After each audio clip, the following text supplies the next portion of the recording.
আসসালামু আলাইকুম everyone, welcome to another mini blog. আশা করছি আপনারা ভালো আছেন। আল্লাহর রহমতে আমরা খুবই ভালো আছি। তো আজকে একটা মজাদার কিমা মোমোর রেসিপি নিয়ে আসলাম। তো আমি বাসায় কীভাবে কিমা মোমোটা বানাই সেটাই হচ্ছে আপনাদের সাথে শেয়ার করবো। আশা করি ভিডিওটি আপনাদের ভালো লাগবে। তো সম্পূর্ণ ভিডিওটি দেখার অনুরোধ রইল। তো আমি একটা প্যানের মধ্যে সামান্য পরিমাণ তেল দিয়ে একটু পেঁয়াজ আর হচ্ছে কাঁচামরিচ চপ করে নিয়েছিলাম। আর এখানে হচ্ছে আমি কিমাটাকে আগেই হচ্ছে দোকান থেকে গরুর মাংসটাকে কিমা করে এনেছিলাম, সেটাকে ভালো করে ধুয়ে ঝরা দিয়ে রেখেছিলাম, ওইটা দিয়ে দিলাম।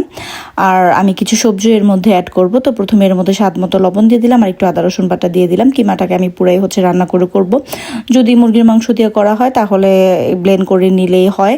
আর যেহেতু এটা গরুর মাংস ছিল তাই হচ্ছে এটাকে আমি একটু কুক করে নিয়েছিলাম। গাজর আর হচ্ছে 3 কালারের ক্যাপসিকাম আমি একদমই হচ্ছে গ্রেটারে গ্রেট করে নিয়েছি। এখন হচ্ছে এটাকে রান্না করে তারপরে এটা দিয়ে আমি মোমো বানাবো। তো এভাবে রান্না করলে আমার কাছে খেতে বেশ ভালো লাগে, তা না হলে একটা কাঁচা কাঁচা স্মেল আসে, সেটা আমার কাছে ভালো লাগে না। তো আমি যখনই হচ্ছে কিমা মোমোটা বানাই এভাবেই বানাই।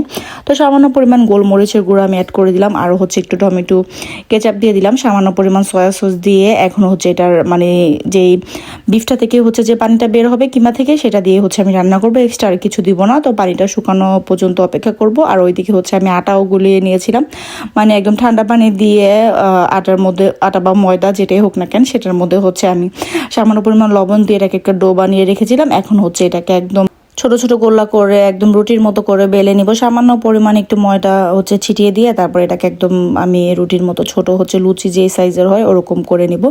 এখন আমি বেশ কয়েকটা বানিয়ে নিয়েছি, এর মধ্যে আমি পুর দিয়ে দিলাম। আর ওইদিকে হচ্ছে আমি পানি গরম করতে বসিয়ে দিয়েছি স্টিম করার জন্য। তো যে যেভাবে ভাজতেন সেভাবে দিয়ে দিবেন। তো আমি এই ভাজটাই ভালো পারি, তাই আমি বরাবরই হচ্ছে এই ভাজটা দিই। আর ওই দিন হচ্ছে রাতে খাওয়ার জন্য বেসিক্যালি হচ্ছে আমি মোমোটা বানাচ্ছিলাম। তো বেশ অনেকগুলি হচ্ছে বানানো হয়েছে। তো প্রথমে আমি এখানে কিছুটা বানিয়ে নিয়েছি, ওইটাকে হচ্ছে আগে স্টিম করতে দিয়ে পরে হচ্ছে আবার বেলে নিব। দেখা যাচ্ছে যে গরম গরম না খেলে একটু শক্ত শক্ত হয়ে যাওয়ার পরে খেতেও ভালো লাগে না। আর ওই দিন আর কোনো চাটনি বানাইনি, শুধু হচ্ছে সস দিয়ে খাবো, কারণ সাজেল তো কোনো সস খায় না। তো আজানও তেমন ওই দিন হচ্ছে খালি খেয়েছিল, তাই আর এক্সট্রা করে কোনো চাটনি বানাইনি। টমেটো কেচাপ দিয়ে হচ্ছে খাওয়া হয়েছিল। তো আমি প্রথমে দিয়ে দিলাম, সেটাকে একবার ঢেকে নেওয়ার পরে দেখুন কি সুন্দর একটা কালার আসছে, আর খেতেও খুবই ভালো হয়েছিল। তো আমি একবার তুলে নিলাম, ওইগুলি হচ্ছে একটা বাটিতে রেখে পরে হচ্ছে আবার দিব। তো সাথে হচ্ছে একটু কেচাপ দিয়ে দিয়েছিলাম। প্রথমে হচ্ছে আজানকে খেতে দিয়েছিলাম, ও যে কয়টা ওর ভালো লেগেছে ও খেতে পেরেছে সেই কয়টাই খেয়েছে। তো পরের বারে হচ্ছে আমি আবার দিয়ে দিয়েছিলাম। তো একে একে সবারকেই হচ্ছে গরম গরম সার্ভ করছিলাম। আর খেতে বেশ ভালো হয়েছিল। যে কোনো একটা চাটনি করলে আরও বেশি ভালো লাগতো, কিন্তু হালচামর কারণে করিনি। তো আপনারা এভাবে সিম্পল হইতে বাসায় ট্রাই করে দেখতে পারেন। মোমো খুবই ইয়াম্মি হয়। আর আমার কাছে তো বেশ ভালো লেগেছে, তাই হচ্ছে আজকে আপনার সাথে শেয়ার করলাম। তো কেমন লাগলো ভিডিওটা অবশ্যই জানাবেন।